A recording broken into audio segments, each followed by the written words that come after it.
një kështu mbrapsh. Po di çfarë është të negociosh me Bashkimin Evropian dhe të ish Bashkimin Evropian, do të thotë bësh shtet.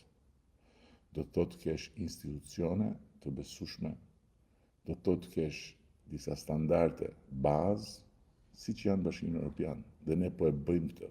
Do ti s'do ti, dhe duan s'duan, disa që kur s'kan për të dashur dhe kur mos daqin, ne po bëjmë shtet. Se pikërisht negociatat dhe hyrja në Bashkimin Evropian janë testi dhe janë provimi i shtetit. Pra, ky shtet, ne jemi 27 shtete anëtare të Bashkimit Evropian.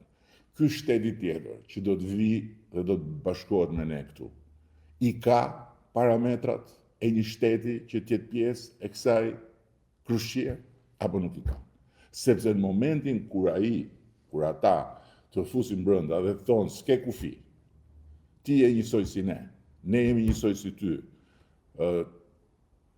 populli yt do vite ne, populli ynë do vite ty, dhe të gjithë duhet të ndjehen të mbrojtur, të garantuar, liri individuale, barazi para ligjit, etj. Si thua ti? Si thua ti? Janë lojra këto. Çfarë janë këto muhabete? Jo doni, jo s'doni, jeni të paaftë. Shiko këtu. Jo që nuk jemi të paaftë, po përkundrazi. O e fus unë dhe Partia Socialiste Shqipërinë në Bashkimin Evropian dhe e bëjmë tani me mandatin e 4, o kjo punë mund mos bëhet për kush e di sa vjet tjera, dëgjohet me vëmendje, sepse këtu ishte Shqipëria, aty ishte Bashkimi Evropian.